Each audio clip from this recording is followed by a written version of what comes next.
नमस्कार, मैं हूं सुमन कुमार। न्यूज अड्डा सुमन में आप सभी का स्वागत है। इस वक्त एक बड़ी खबर और अच्छी खबर उन सहारा के इन्वेस्टर के लिए है जो सालों से परेशान है, जिनके लिए केंद्र सरकार कोशिश तो कर रही है लेकिन वो काफ़ी कुछ उनके हित में नहीं है या उन तक वो पैसे नहीं पहुंच पाए हैं। तो वो ज़रूर हमारे चैनल को देखें, शेयर करें, लाइक करें, कमेंट करें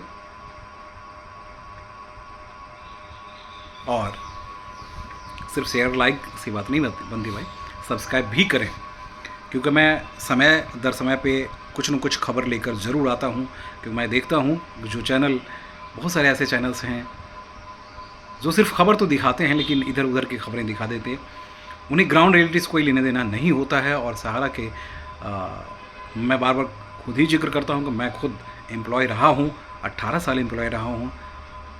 उसमें जो इन्वेस्टर हैं वो हमारे परिवार के लोग हैं, तो हम सहारा परिवार कहा करते थे। तो उन सदस्यों को तरपते हुए मैं देखता हूँ, परेशानी को मैं महसूस कर सकता हूँ, क्योंकि मेरे भी तकरीबन 10 लाख रुपए फंसे हुए हैं। और मेरे घर वालों को तो छोड़ दीजिए, लाखों रुपए उनका भी फंसा हुआ है, और रिश्तेदारों को छोड़ दीजिए। तो इसलिए हमारी कोशिश होती है, क्योंकि उसमें से तमाम सारे लोगों का सवाल हमसे पूछा जाता है, और उनकी कोशिश यही होती है कि सुमन जी आप जरा मंत्रालय से जाकर पता करके फिर बताइए। तो हमारी यही कोशिश होती है कि हम मंत्रालय से जाकर कुछ न कुछ खबर लेकर आएँ और आपको ज़रूर बताएं। तो अभी कुछ दिनों से चर्चाओं में है कि पिछले लोकसभा सत्र के दौरान, बजट सत्र के दौरान आखिर हुआ क्या। सदन के पटल पे भी रखी जाती है, बहुत सारे जो मसले होते हैं उनके जवाब रखे जाते हैं। सहारा का इस महीने, खासकर अप्रैल में, मार्च में, फरवरी में ज़रूर रखी गई थी इन्फॉर्मेशन, मार्च अप्रैल में नहीं रखी गई। तो उसमें उसके बारे में अपने मित्रों को बताना चाह रहा था। जो मित्र अभी देखते हैं वो देखते रहिएगा, क्योंकि अंत तक मैं आपको बताऊंगा। जब बने रहिएगा तभी तो सारी इन्फॉर्मेशन होगी ना। और क्योंकि मैं देखता हूँ लगातार डिमांड है, लगातार आप लोगों में से तमाम सारे दर्शकों की संख्या इसमें लगातार बढ़ रही है। सहारा से जो प्रभावित हैं, सुप्रीम कोर्ट से जो दुखी हैं, केंद्र सरकार के पहल से जो दुखी हैं, तो उनकी संख्या काफ़ी है। 9 करोड़ से 12 करोड़ की ये संख्या है।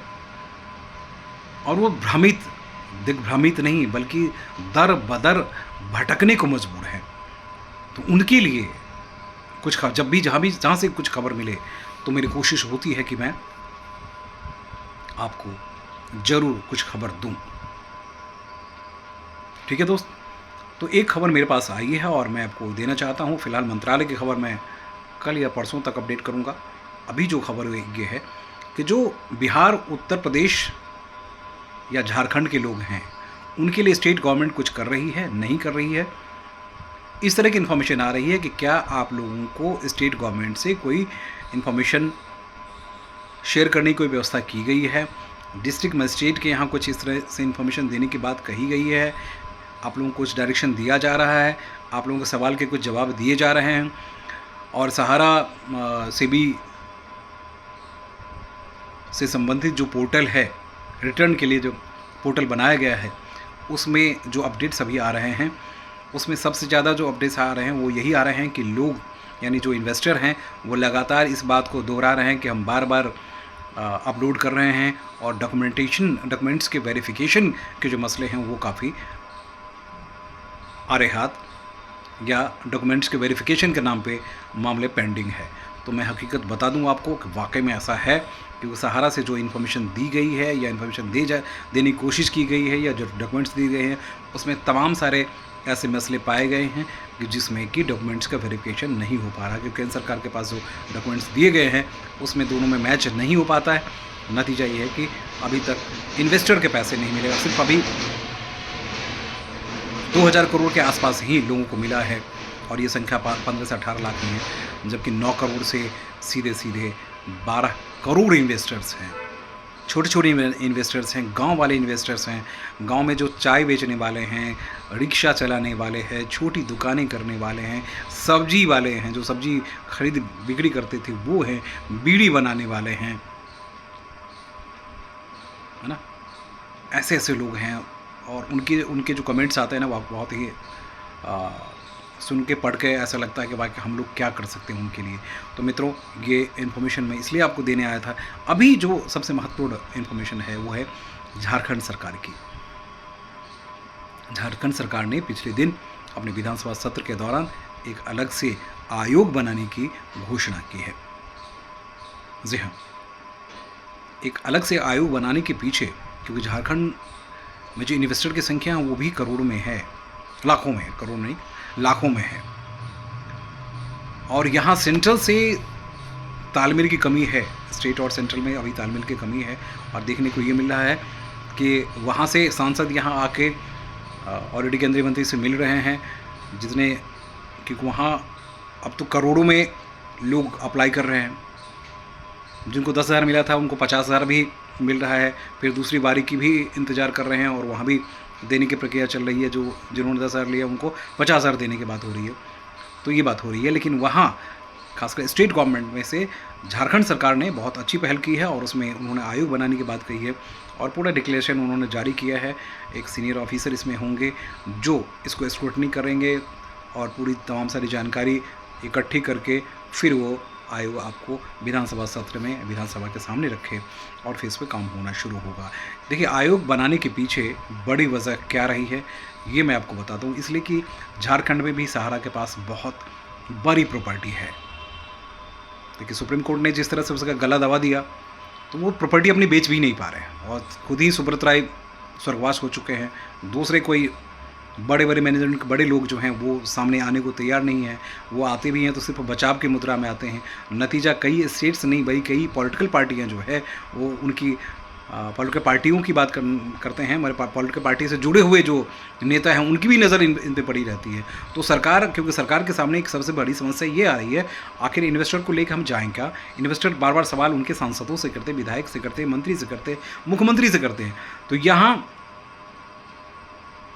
बहुत अच्छी पहल सीएम झारखंड ने की है और उसमें उन्होंने आयोग बनाया है। अब इसमें देखिए, आयोग बनाने से होगा क्या, तो जो इन्वेस्टर हमारे साथ जुड़े हुए हैं मैं उनको बता दूं कि आयोग बनाने से जो सबसे बढ़िया फ़ायदा ये होगा कि कितने लोग होंगे। आयोग कम से कम ये तो तय कर ले कितनी प्रॉपर्टी है, कैसे है क्या। आयोग भी चाहे तो सेंट्रल गवर्नमेंट की तरह स्टेट इसमें इलेक्शन कमीशन के इसमें सुप्रीम कोर्ट में स्टेट गवर्नमेंट जा सकती है कि भाई इतनी प्रॉपर्टी यहाँ है, सारे डाटा हमारे पास पड़े हुए हैं, तो इसको ऑक्शन किया जाए। क्योंकि स्टेट अगर चाहती है, क्योंकि अपने जो उनके लोग, वेलफेयर का काम भी तो उन्हीं का है और वहाँ लाखों की संख्या में लोग हैं।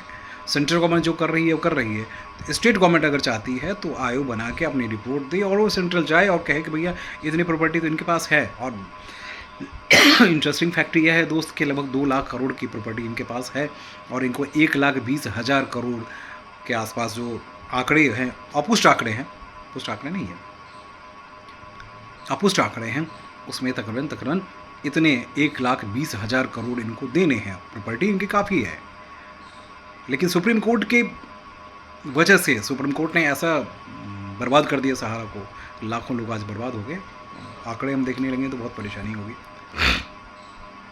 सबसे ज़्यादा जिसके पास ज़मीन है, सबसे ज़्यादा वही सारी चीज़ें देखकर लोगों ने इन्वेस्ट किया था, अपने खून पसीने की कमाई, कैसे कि बच्चे की शादी करेंगे, बच्चों को पढ़ाई लिखाई करवाएंगे, बुजुर्ग जब होंगे तब हमारे लिए धन जो है वो काम का होगा, लेकिन आज उसे बेकार कर दिया। इसमें सुप्रीम कोर्ट का बड़ा हाथ है। इसमें मैं बार बार कहता हूँ कि कई सारे मसलों पे आप सुप्रीम कोर्ट जो है वो घातक साबित हुआ है, ऐसा कह सकते हैं आप, है ना। तो बहरहाल आपके लिए अच्छी खबर है कि स्टेट गवर्नमेंट ने एक आयोग बनाया है। एक एग्जाम्पल है दूसरे स्टेट्स के लिए भी, जहां लाखों की संख्या में उत्तर प्रदेश, बिहार, मध्य प्रदेश, हरियाणा, छत्तीसगढ़, आंध्र प्रदेश की बात करते हैं। इंग्लिश जो साउथ इंडिया में सबसे ज़्यादा इन्वेस्टमेंट है, वहाँ प्रॉपर्टीज़ है, वहाँ भी स्टेट के पास ये राइट नहीं है, लेकिन स्टेट अगर चाहे तो कुछ न कुछ सोल्यूशन दे। तो मुझे लगता है कि ये एक अच्छी पहल है इन्वेस्टर के लिए। अच्छी खबर ये है कि आने वाले दिनों में एक इस तरह के जो भी डायरेक्शंस होंगे वो कहीं न कहीं कुछ न कुछ पैसा तो लौटेगा, आकर कहीं न कहीं कुछ तो लोगों को मिलेगा, है ना। तो अब सब्सक्राइब जरूर कीजिएगा, लाइक कीजिएगा, कमेंट कीजिएगा, हम अपडेट आपको जरूर देते रहेंगे। नमस्कार।